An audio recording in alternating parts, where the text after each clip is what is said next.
batelani Kongo. Yahweh, Yahweh, bénissani Kongo. Yahweh, Yahweh, batelani Kongo.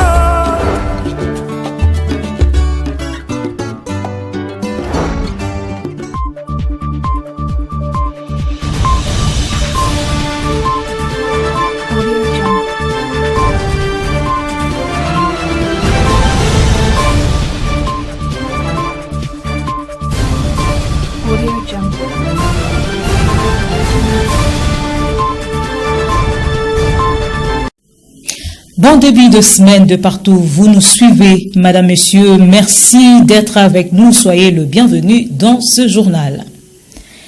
Au port international de Boma a eu lieu ce lundi 10 mars 2025 la cérémonie d'inauguration du navire militaire P-142, un patrouilleur de haute mer baptisé Alternance Pacifique du 24 janvier 2019. C'est le vice-premier ministre, ministre de la Défense, Guy Kabombo Mwadianvita, qui a procédé à la coupure du ruban symbolique.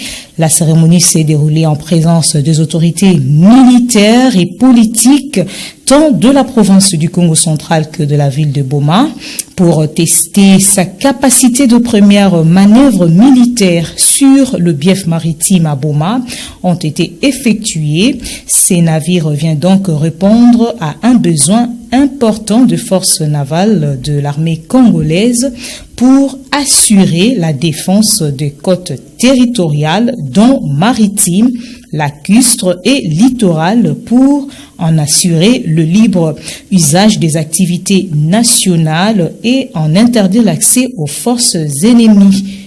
Nous y reviendrons.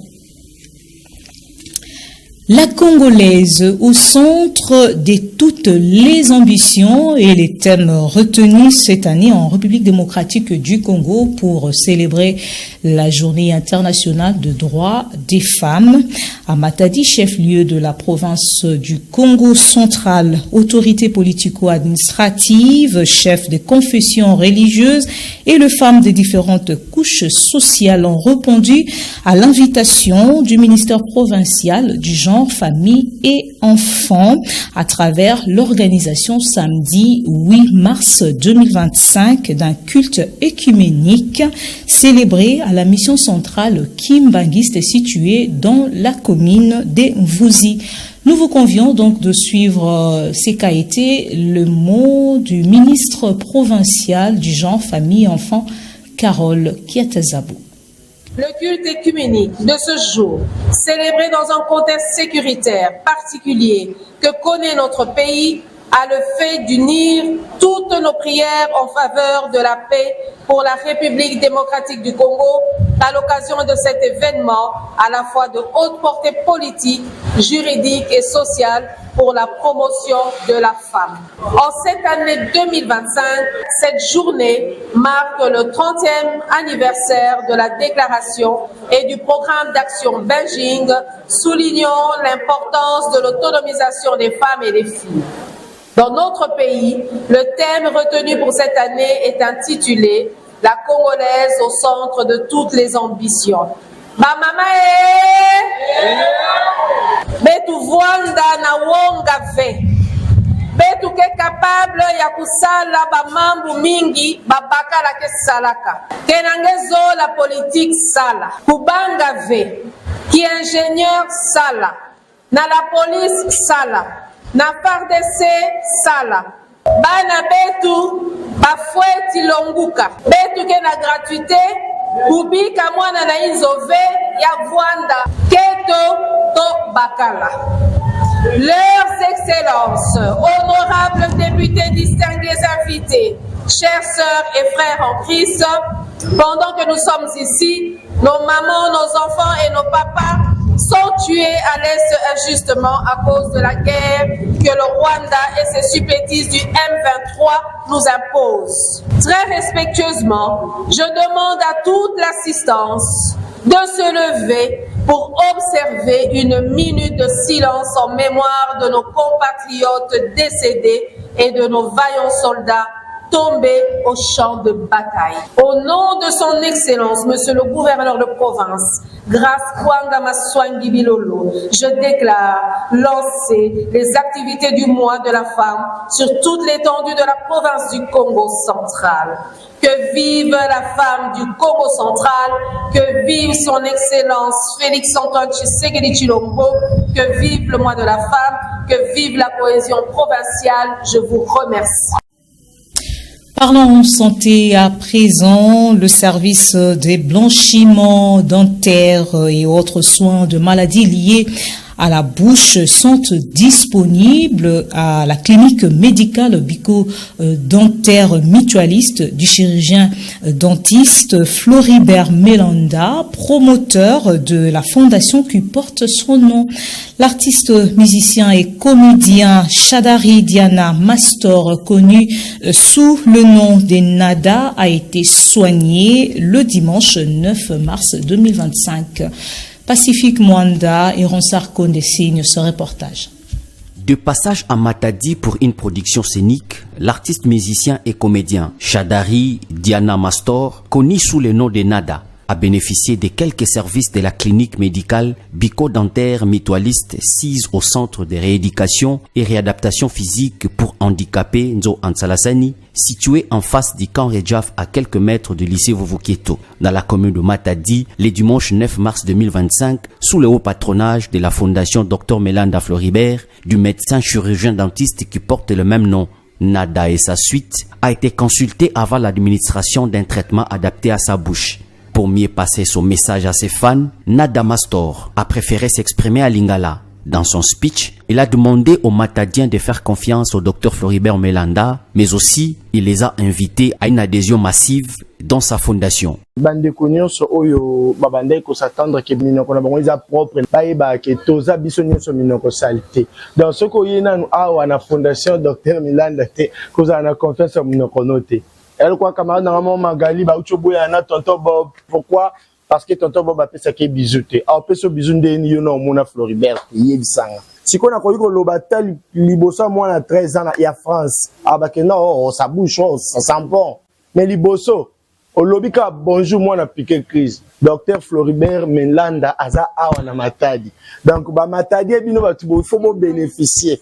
Bo bénéficier na nous boye na minoko na bino awa boye bo continue na fondation pour eloko ngwe kende munene. Outre l'assainissement buccal, Mastor Nada a aussi bénéficié du service de blanchiment dentaire, un service disponible au CMBM. Pour des personnes qui ont des problèmes de teinte des dents, la mauvaise coloration, le service de blanchiment dentaire existe. Si vous arrivez à Nzoa Salasani, nous avons un service, vous pouvez passer pour le blanchiment. Rappelons que la fondation Dr Melanda Floribert est une ONG de développement socio-sanitaire qui offre des soins de santé de maladies de la bouche à moindre coût.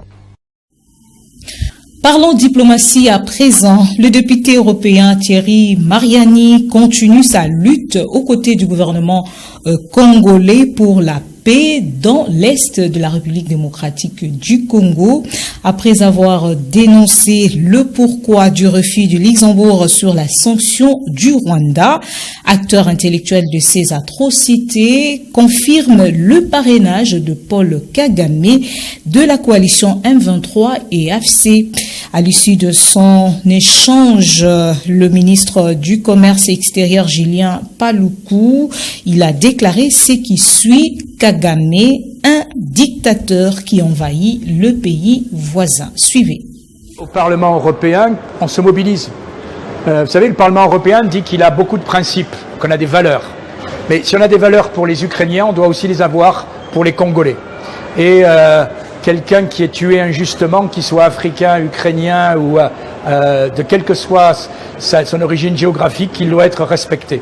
Voilà pourquoi donc nous on est satisfait que désormais le Parlement européen ait pris cette décision sur les sanctions. Il reste maintenant à la faire appliquer par le Conseil européen, ce qui devrait être fait, j'espère, à partir du 17 mars, puisque le Luxembourg, qui avait bloqué la décision, dit maintenant qu'il ne la bloquera pas. Je pense que pour le moment, on est sur le bon chemin et que M. Kagame commence à être connu pour ce qu'il est, c'est-à-dire finalement un dictateur qui envahit le pays voisin.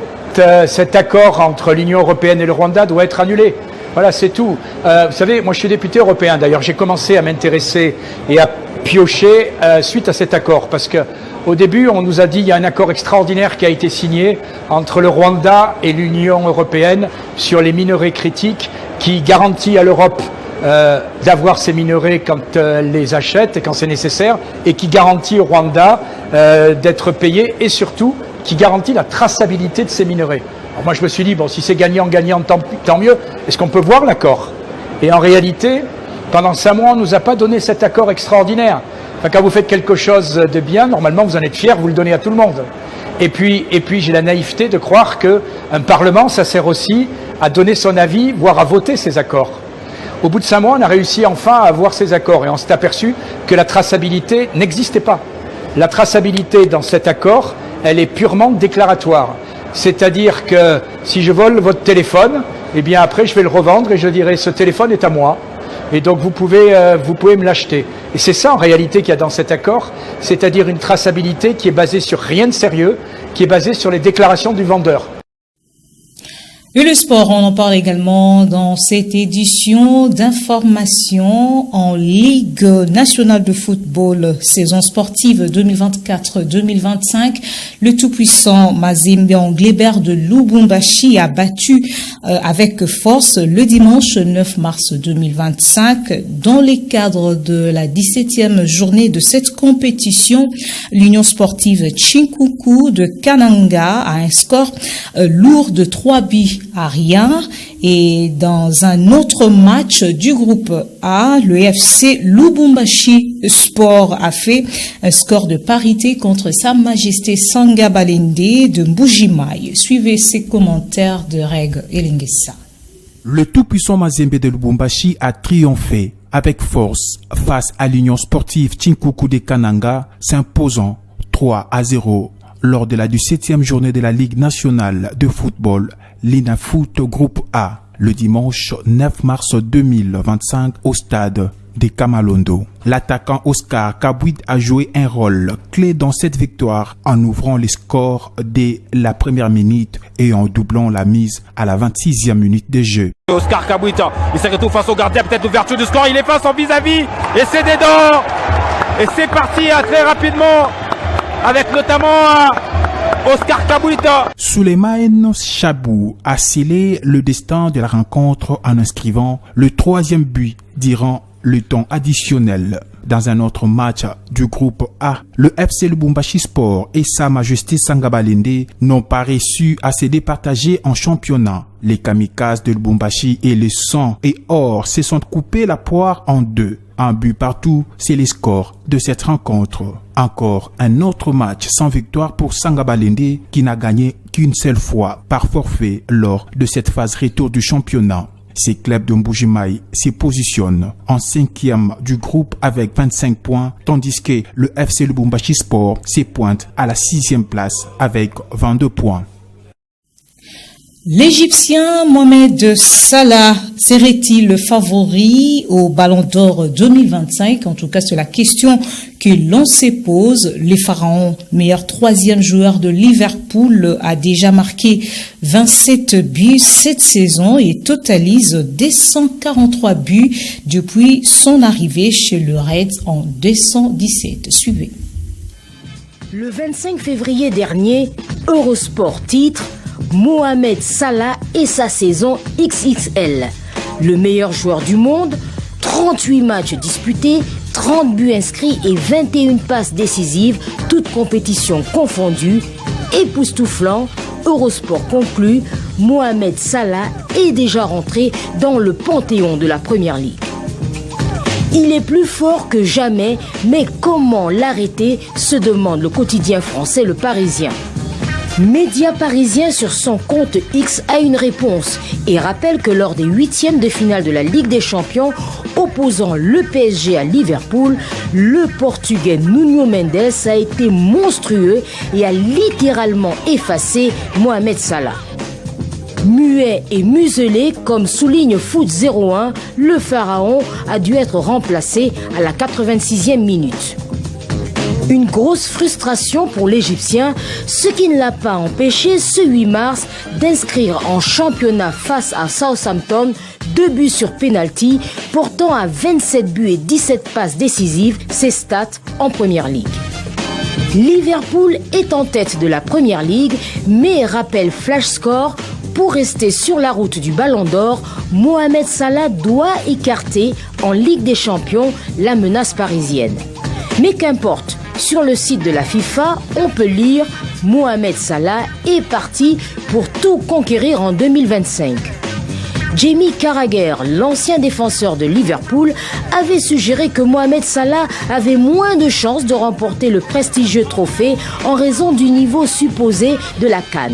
Sous les feux des critiques, il a dû s'excuser.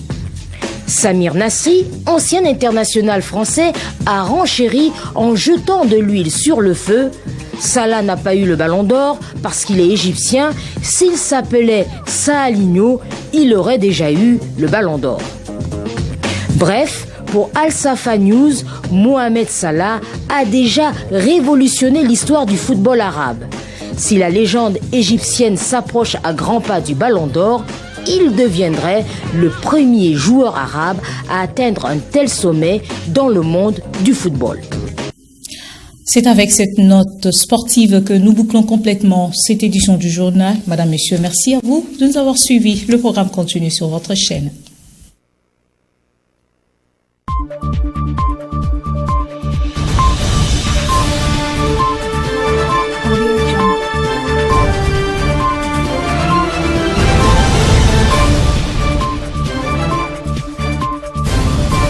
Audio Jungle.